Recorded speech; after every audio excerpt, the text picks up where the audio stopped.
आज भाद्र महीने की संकष्टी चतुर्थी है। संकष्टी चतुर्थी के दिन भगवान श्री गणेश की पूजा करनी चाहिए। साथ ही संकष्टी चतुर्थी व्रत की कथा का श्रवण करना चाहिए। तो आइए श्रवण करते हैं संकष्टी चतुर्थी व्रत कथा।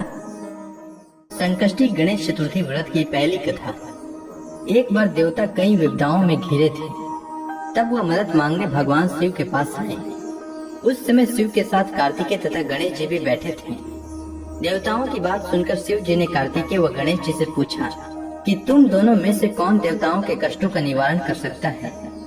तब कार्तिकेय व गणेश जी दोनों ने ही स्वयं को इस कार्य के लिए सक्षम बताया।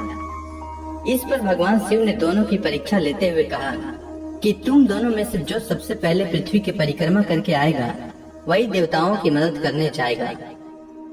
भगवान शिव के मुख से यह वचन सुनते ही कार्तिकेय अपने वाहन मोर पर बैठकर पृथ्वी की परिक्रमा के लिए निकल गए।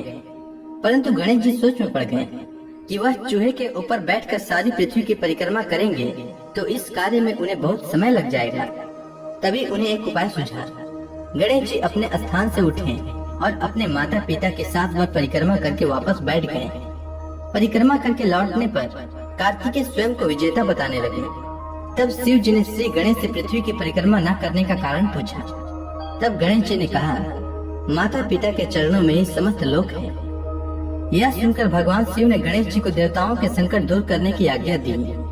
इस प्रकार भगवान शिव ने गणेश जी को आशीर्वाद दिया कि चतुर्थी के दिन जो तुम्हारा पूजन करेगा और रात्रि में चंद्रमा को अर्घ्य देगा, उसके तीनों ताप यानी देहिक ताप, दैविक ताप तथा भौतिक ताप दूर होंगे। इस व्रत को करने से व्रतधारी के सभी तरह के दुख दूर होंगे और उसे जीवन के भौतिक सुखों की प्राप्ति होगी। चारों तरफ से मनुष्य की सुख समृद्धि बढ़ेगी, पुत्र पौत्र आदि धन ऐश्वर्य की कमी नहीं रहेगी। अब आइए सुनते हैं संकष्टी गणेश चतुर्थी व्रत की दूसरी कथा। एक समय की बात है, राजा हरिश्चंद्र के राज्य में एक कुम्हार था। वह मिट्टी के बर्तन बनाता, लेकिन वे कच्चे रह जाते थे। एक पुजारी की सलाह पर उसने इस समस्या को दूर करने के लिए एक छोटे बालक को मिट्टी के बर्तनों के साथ आवा में डाल दिया। उस दिन संकष्टी चतुर्थी का दिन था। उस बच्चे की माँ अपने बेटे के लिए परेशान थी। उसने गणेश जी से बेटे की कुशलता की प्रार्थना की। दूसरे दिन जब कुम्हार ने सुबह उठकर देखा तो आवा में उसके बर्तन तो पक गए थे, लेकिन बच्चे का बाल भी बांका नहीं हुआ था। वह डर गया और राजा के दरबार में जाकर सारी घटना बताई। इसके बाद राजा ने उस बच्चे और उसकी माँ को बुलाया तो माँ ने सभी तरह के विघ्न को दूर करने वाली संकष्टी चतुर्थी का वर्णन किया। इस घटना के बाद से महिलाएं संतान और परिवार के सौभाग्य के लिए संकष्टी गणेश चतुर्थी का व्रत करने लगी। अब आइए सुनते हैं संकष्टी गणेश चतुर्थी की तीसरी कथा। एक समय की बात है, भगवान विष्णु का विवाह लक्ष्मी जी के साथ निश्चित हो गया। विवाह की तैयारी होने लगी। सभी देवताओं को निमंत्रण भेजे गए, परंतु गणेश जी को निमंत्रण नहीं दिया। कारण जो भी रहा हो, अब भगवान विष्णु की बारात जाने का समय आ गया। सभी देवता अपनी पत्नियों के साथ विवाह समारोह में आए। उन सब ने देखा कि गणेश जी कहीं दिखाई नहीं दे रहे हैं। तब वे आपस में चर्चा करने लगे कि क्या गणेश जी को न्योता नहीं है या स्वयं गणेश जी ही नहीं आए। सभी को इस बात पर आश्चर्य होने लगा। तभी सबने विचार किया कि भगवान विष्णु से ही इसका कारण पूछा जाए। विष्णु भगवान से पूछने पर उन्होंने कहा कि हमने गणेश जी के पिता भोलेनाथ महादेव को न्योता भेजा है। यदि गणेश जी अपने पिता के साथ आना चाहते हैं तो आ सकते हैं। अलग से न्योता देने की कोई आवश्यकता भी नहीं थी। दूसरी बात यह है कि उनको 100 मन मूंग, 100 मन चावल, 100 मन घी और 100 मन लड्डू का भोजन दिन भर में चाहिए। यदि गणेश जी नहीं आएंगे तो कोई बात नहीं, दूसरे के घर जाकर इतना सारा खाना पीना अच्छा भी नहीं लगता। इतनी वार्ता कर ही रहे थे कि किसी एक ने सुझाव दिया कि यदि गणेश जी आ भी जाएं, तो उनको द्वारपाल बनाकर बैठा देंगे कि आप घर की याद रखना। आप तो चूहे पर बैठकर धीरे धीरे चलोगे तो बारात से बहुत पीछे रह जाओगे। यह सुझाव भी सबको पसंद आया, तो भगवान विष्णु ने भी इस पर अपनी सहमति दे दी। होना क्या था, इतने में गणेश जी वहाँ आ पहुँचे और उन्हें समझा बुझाकर घर की रखवाली करने के लिए बैठा दिया। बारात चल दी। तब नारद जी ने देखा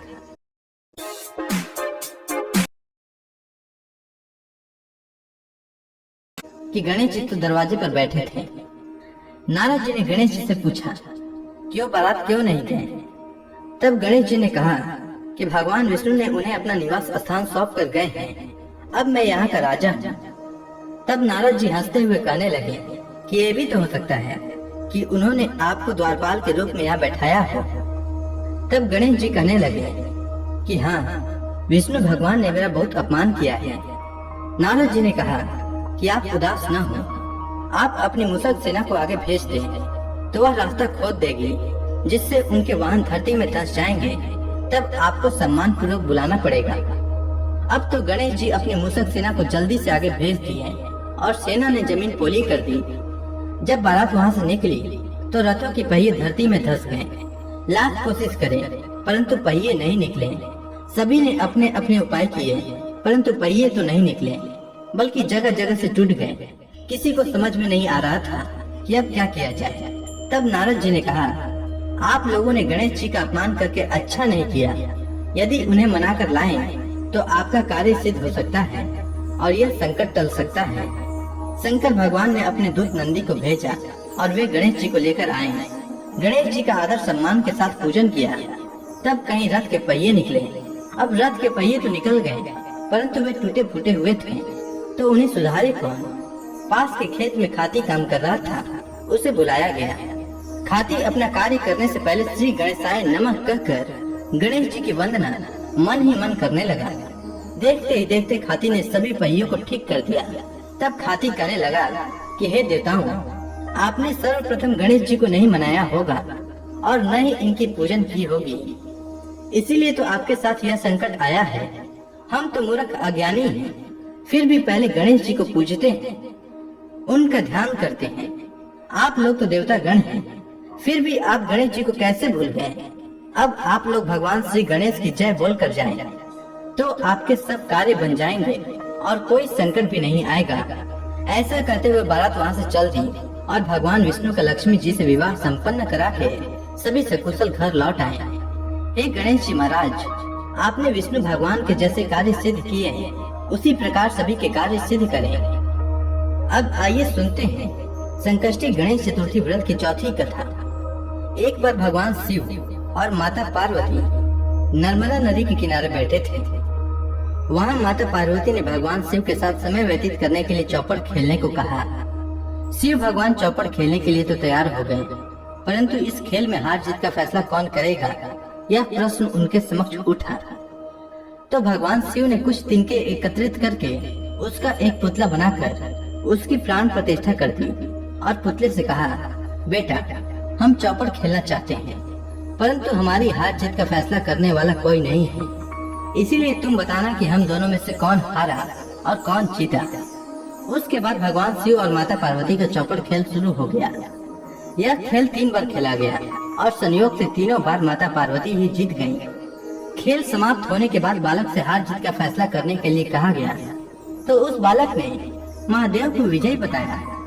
यह सुनकर माता पार्वती क्रोधित हो गई और क्रोध में उन्होंने बालक को लंगड़ा होने और कीचड़ में पड़े रहने का श्राप दे दिया। बालक ने माता पार्वती से माफी मांगी और कहा कि यह मुझसे अज्ञानतावश ऐसा हुआ है, मैंने किसी द्वेष भाव से ऐसा नहीं किया है। बालक द्वारा क्षमा मांगने पर माता ने कहा, यहाँ गणेश पूजन के लिए नाग कन्याएं आएंगी, उनके कहे अनुसार तुम गणेश व्रत करो, ऐसा करने से तुम मुझे प्राप्त करोगे। यह कहकर माता पार्वती शिव जी के साथ कैलाश पर्वत पर चली गयी। 1 वर्ष के बाद उस स्थान पर नाग कन्याएं आईं। तब नाग कन्याओं से श्री गणेश के व्रत की विधि मालूम करके उस बालक ने 21 दिन लगातार गणेश जी का व्रत किया। उसकी श्रद्धा से गणेश जी प्रसन्न हुए। उन्होंने बालक को मनोवांछित फल मांगने के लिए कहा। उस बालक ने कहा, हे विनायक, मुझ में इतनी शक्ति दीजिए कि मैं अपने पैरों पर चलकर अपने माता पिता के पास कैलाश पर्वत पर पहुंच सकूं और वे यह देखकर प्रसन्न हों। तब बालक को वरदान देकर श्री गणेश अंतर ध्यान हो गए। इसके बाद वह बालक कैलाश पर्वत पर पहुंच गया और कैलाश पर्वत पर पहुंचने की अपनी कथा उसने भगवान शिव को सुनाई।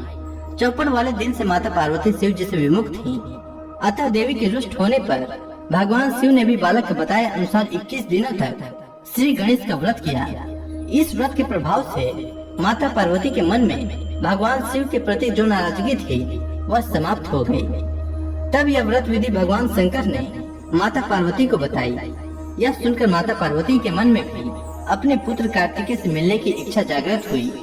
तब माता पार्वती ने भी 21 दिन तक श्री गणेश का व्रत किया तथा दुर्लभ फल लड्डुओं से श्री गणेश जी का पूजन अर्चन किया।